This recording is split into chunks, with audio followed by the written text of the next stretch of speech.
Hey everybody, welcome back to my Eurovision React Review channel. So apologies again if you're a subscriber and a follower of my channel due to the delayed nature of this video after a national final. It is something that doesn't normally happen on this channel, but as I explained in my Poland video, it was necessary. It was necessary to have a couple of days where I just had a break, and so I could come back and re-engage with the type of energy that is necessary to create YouTube content that is worth watching.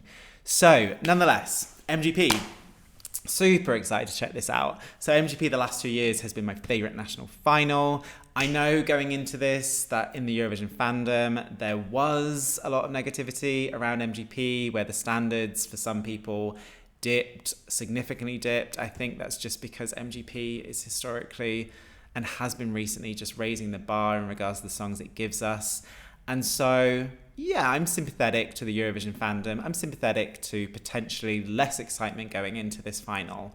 But I still managed to find some gems. I still managed to listen to all of these songs that are in the final and find joy and find enjoyment and still see hope in some songs in regards to their potential moving forward to Eurovision. So the first thing I need to do, I know Kyle was one. Again, a bit like my Poland reaction video, I stated, even though I've had a few days off Eurovision, I have not disengaged so much that I have no idea who won. So I know that Kyle has won. So if you've seen my video where I reacted to all of the finalist songs on my first listen, you will know that I'll be happy about that. You will know that Kyle was my favorite. But I don't know anything else regarding the results. So that's the first thing I want to do. I want to check out the results of MGP 2025. Okie doke. So jury votes first. So Kyle wins the jury. Okay. Nataleen comes second. So side note, so Nataleen was my second favourite. And I do really like Nataleen. I still really like Nataleen. But my best friend who loves Eurovision, but maybe has never properly engaged with national finals, he lives in Vietnam, and this year he's just all over it. So he's actually decided to be a good friend and actually watch my content, because before he said it was too long. And now he's really engaging in my content and also asking me to send songs. And Nataleen is his #1 song of any national final. He is obsessed. So obsessed that he's been trying to play mind games with me to convince me that it's better than Kyle's. And we rarely have friction, but we've had some friction, jovial friction, about a Kyle versus Nataleen standoff and whether our friendship is on the line. He's upset he's lost Nataleen, and upset is an understatement. And I wasn't fighting for Kyle. I just said, I just feel for me it's a better song. Okay. Really surprised to see Ladybug in 9th. Ladybug was my third favourite. It was Ladybug, Nataleen and Kyle, and then everyone else. Oh, I liked Bobbysocks. I did like Bobbysocks. That was a guilty pleasure. Not even a guilty pleasure. I think I went to social media at one point and told everyone I'm obsessed with it after my reaction video. So the public vote, so Kyle wins both. I mean, that's almost a national final dream. There's no doubt there. It's nothing worse when you get your drama where one picks one picks the other, and then the winner or the winner's victory, its legitimacy is questioned. When it wins both, you can't question it. It's just one. Bobbysocks, again, some people said potentially Bobbysocks could win if the televote was high enough, because people quite liked the narrative of the fact that it was the 40th anniversary. Natalie in 3rd, good. So where is Ladybug again? In 6th. Okay. All right. So therefore, overall, Kyle wins by a landslide. Natalie in 2nd. Bobbysocks 3rd. Yeah, Wigwam in 4th. I mean, it's a big name. Whenever you've got a big name in a national final, you're expecting things to happen. It didn't wow me as much. Well, it was nowhere near as wowy compared to 2005. Listen, do I want to live in a world where Ladybug is last? How is that last? Right, I think I'm going to check out a few of these songs because, like I said, MGP is a national final that I have an emotive interest in. And I'm also hopeful the fact that when they got rid of the semi-finals, and due to so much negativity around this national final, even including in Norway, people messaging on my channel and through social media saying they also aren't as excited as normal and they are disappointed. whether they've saved all of the energy, momentum, and money into this final. That was my hope. So let's see some of these songs and see how it went down. Listen, I need to start with Ladybug. There's not even a question about that, because I don't know how this was last. Objectively, I think this is a great song, and it's up there in my national final favourites. So I'm intrigued so far. This is an effective visual. With me. Wanna be in love, got me crucified. Love this song.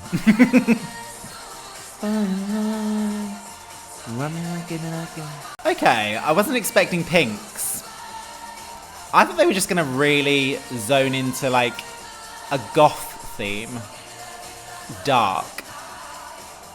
Probably a bit more colour than I was expecting. And I feel the people hanging there need to do something more. Because visually, I get it.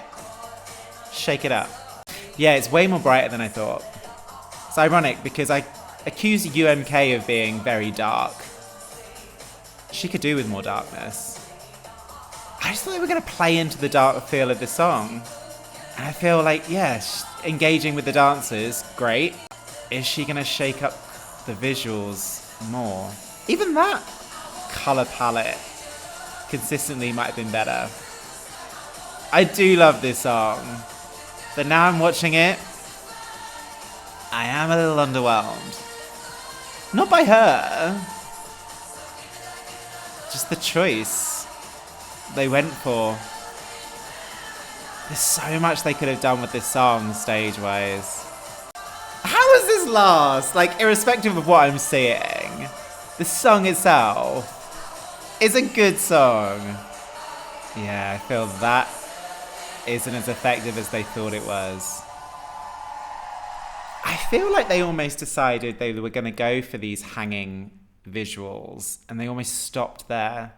I think they felt visually that that was enough. But yeah, for me, it just added an element of static and just kind of sucked the energy out of the song somewhat, and was kind of epitomized then in regards to how that was ending.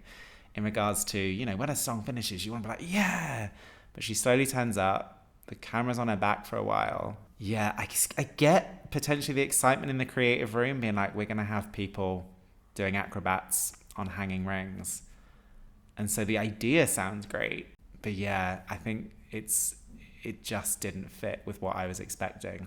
Okay, I still don't think it should be last on song alone. But nonetheless, it is what it is. That's the beautiful thing about national finals. We got to see them live. It's all well and good listening to them.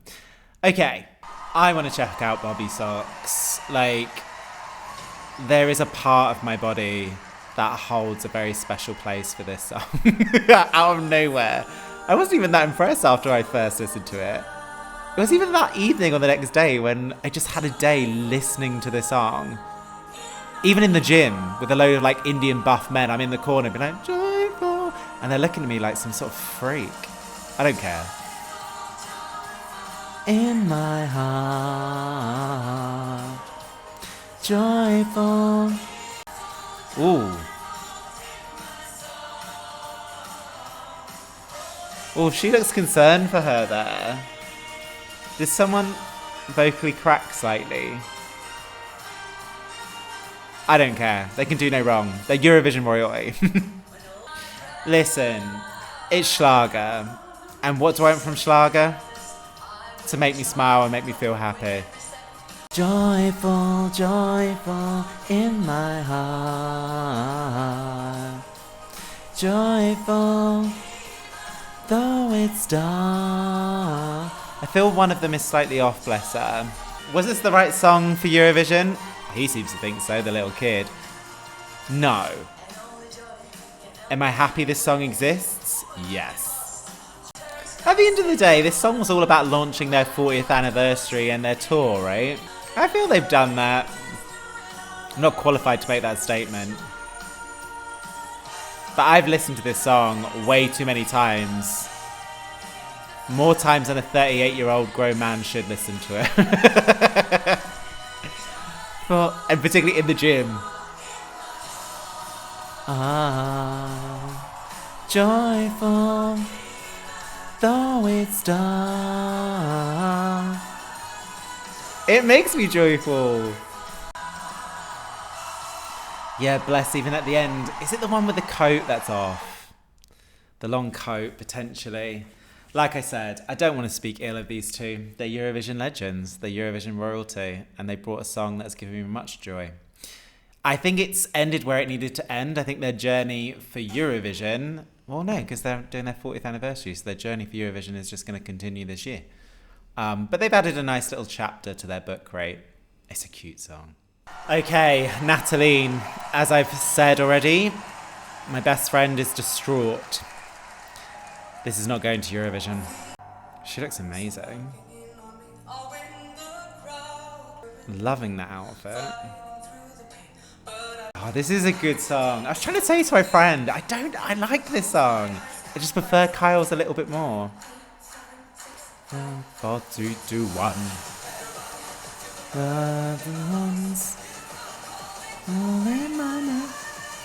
She's nailing that vocal. So what? Love that. Sorry, it was just something different to look at. So is she known in Norway then? What's her background? Because I'm loving the tone of her voice. And she's delivering a solid live vocal. And I was curious how they're going to stage this. How are they going to stage this in a way that had to be different from Queen of Kings? Because people have already made the comparison. Same songwriters. But they've done a fantastic job. Because I'm not comparing visually these two songs at all. That was the biggest challenge I felt. How do you separate yourself from Queen of Kings?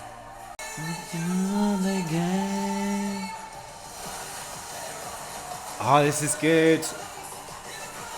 This is very good. I'm Team Kyle. I've not seen it yet.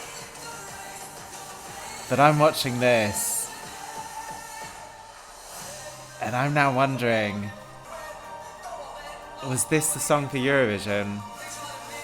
This is massively elevating for me, watching it live. It's because she's delivering such an amazing vocal. She looks amazing. Visually, I cannot fault it.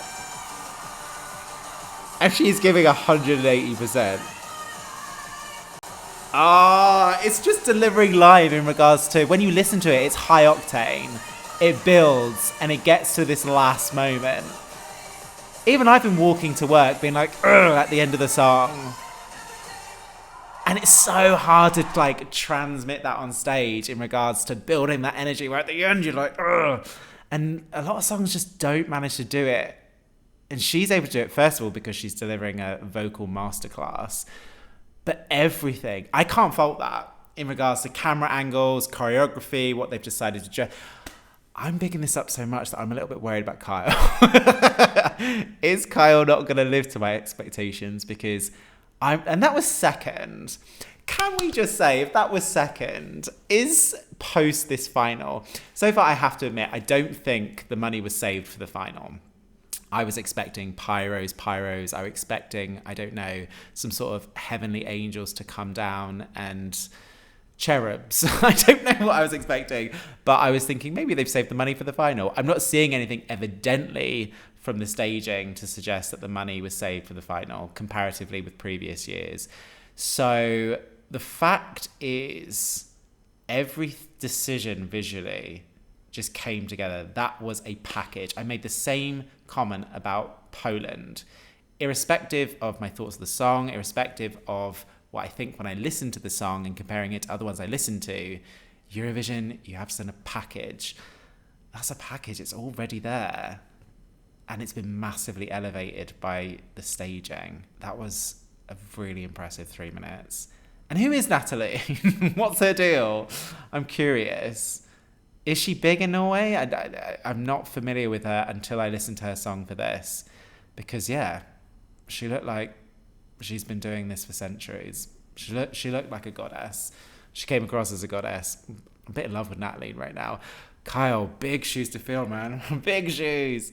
Okay, Kyle. My favourite going into this.